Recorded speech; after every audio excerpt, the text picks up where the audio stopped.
E aí pessoal, tudo bem? Este é o canal Coleção Paralela. Eu sou o Rodrigo e este é o Mestre do Terror. E este é mais um vídeo da nossa saga Descobrindo a Disney. E mais um vídeo no qual a gente vai falar do Almanac Disney. Dessa vez é o Almanac Disney número 122, publicado pela editora Abril, no formatinho lombadinha quadrada, em julho de 1981.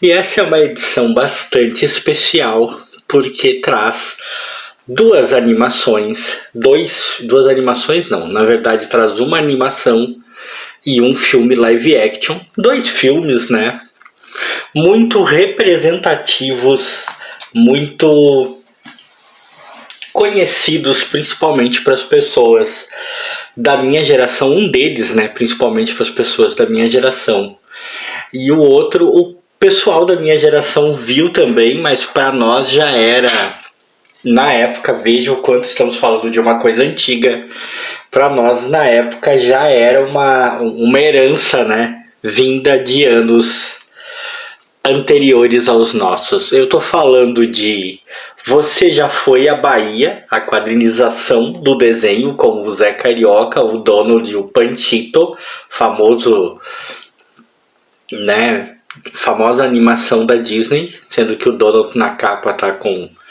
uma vestimenta que ele não usa na história. Tem alguns comentários que eu considerei meio curiosos para se fazer sobre essa história. E Herbie, né? Quem não lembra do Herbie? Quem da minha geração não lembra dos filmes do Herbie, se meu Fusca falasse?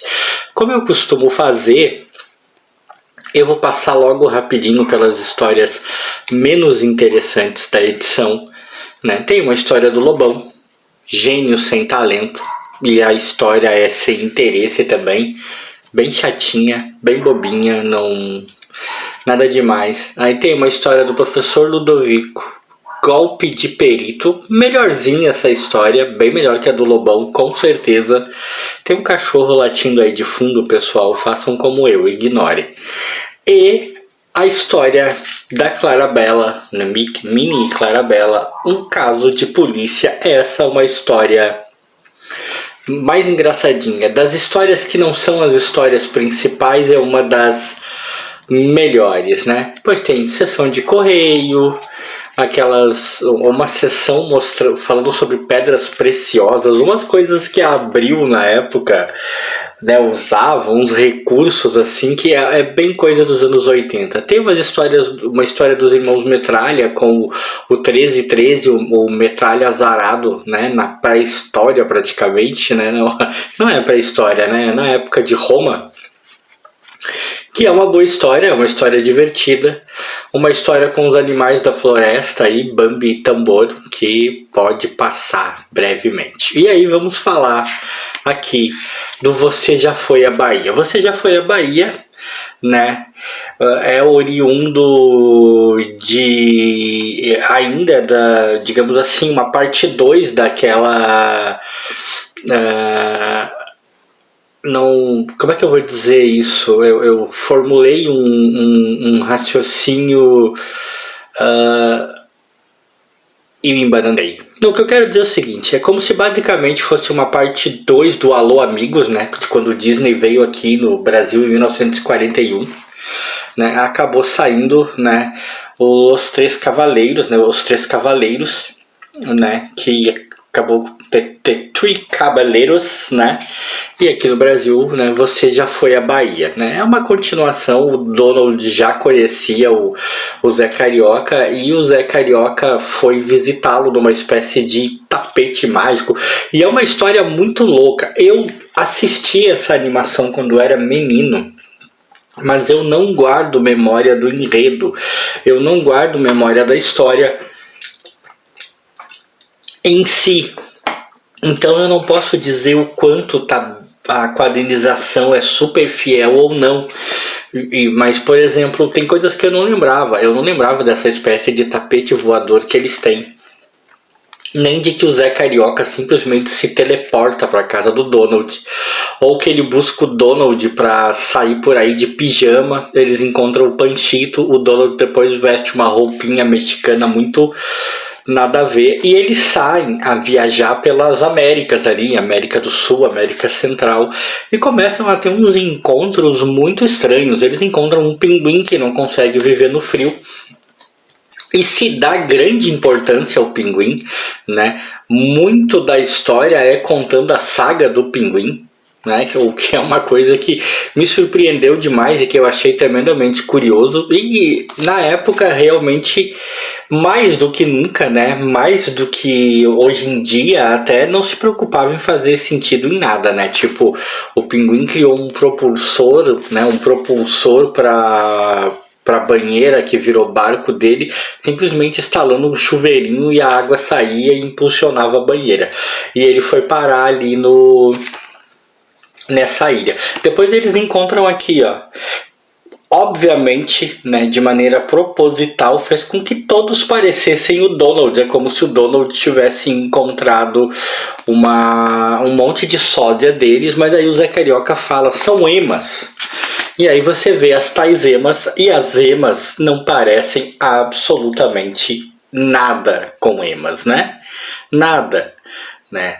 Eu me pergunto quanto foi proposital só para poder fazer aquela cena nada a ver, daquele monte de rostos de cabeça parecendo sósias do Donald, né?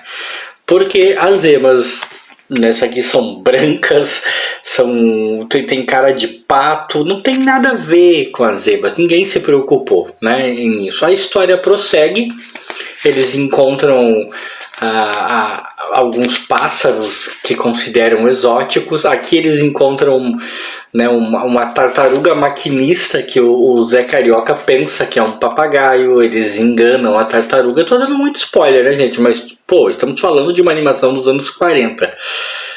Reencontram o Panchito e aí eles têm um encontro com o Gauchito, que é esse cara aqui, que é outro cara que ganha muito destaque contando a sua história.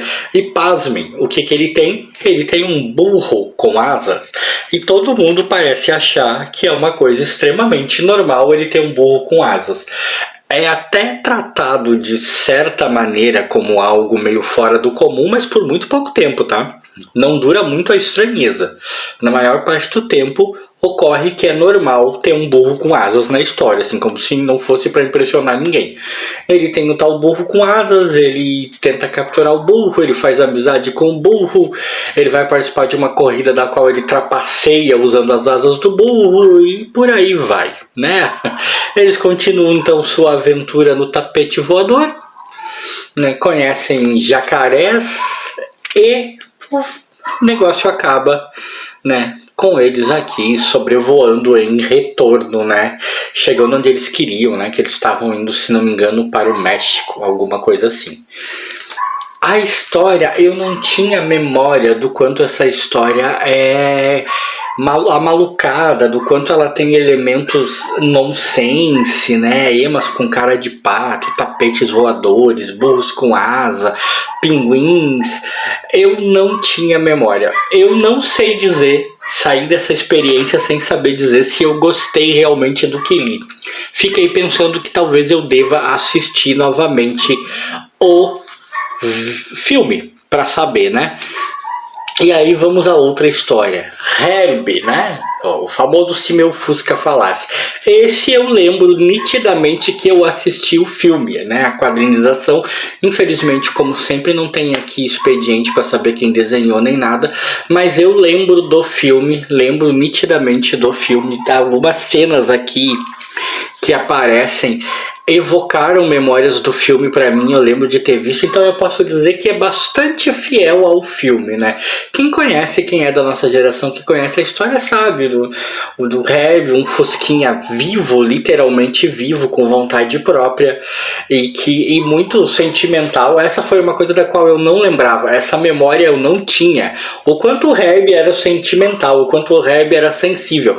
Qualquer coisinha que falava pro tal do Fusca, ele ficava magoadinho e que nem, como aqui, por exemplo, que ele quis pular da ponte, né? Me poupe, ô bichinho frescurento, Herbie, eu não lembrava disso. Mas a história é muito simples. É uma história tremendamente simples, não há em nenhum momento nenhuma intenção de explicar por que o Herbie tá vivo, e na verdade eu não me lembro se alguma vez eu assisti algum filme do Herbie ou li algum material que explicasse por que ele era vivo, né? Mas a história simplesmente se desenvolve. O piloto do Herbie que acabou comprando ele do vilão do filme tem que ganhar a corrida porque está devendo dinheiro pro vilão. Se ele perder, vai, né, tá arruinado e ainda vai ter que entregar o Herbie. O vilão, por sua vez, apostou o negócio dele contra a rede de negócios dele contra uma peixaria de um chinês, que se o Herbie ganhar, ele fica com o negócio do chinês. Se o Herbie ganhar, o chinês fica com o negócio dele. E o chinês acaba fazendo intervenções que acabam ajudando, né, o Herbie e sua turma a chegar ao fim da corrida. No fim da corrida, o Herbie chega dividido em dois. Lembro dessa cena do filme também, mas a malucada é impossível. E pasmem, eles não só consideram que o Herbie vence a corrida, como consideram que o Herbie chegou em primeiro e em terceiro lugar, porque uma metade dele passou em primeiro, o carro do vilão passou em segundo e a outra metade dele passou em terceiro. Então, mas num universo onde temos um carro vivo e sentimental, né, considerarem esse tipo de situação me parece extremamente normal. Enfim, foram duas leituras que misturaram nostalgia com redescoberta, muita redescoberta aqui no Você Já Foi à Bahia. Eu não lembrava de tanta coisa, eu não lembrava dessas amalucagens todas, me deu curiosidade de assistir o filme de novo. Ainda não fui tentar ver se tem em algum lugar para ver, deve ter, não sei, né? E muita nostalgia, um retorno àquele menino que eu fui assistindo Herbie, se meu Fusca falasse, justamente essa adaptação aí, na qual ele chega dividido em dois no final. Duas leituras que valem a pena por peculiaridades diferentes e por estranhezas diferentes. E a Disney, principalmente com seu almanaque Disney, continua me proporcionando momentos que fazem com que vale a pena renovar a leitura, né? E se você gostou desse vídeo, apesar daquele cachorro latindo o tempo todo, que por um momento eu pensei em desistir, like aí pra mim, pro mestre do terror, mas não pro cachorro.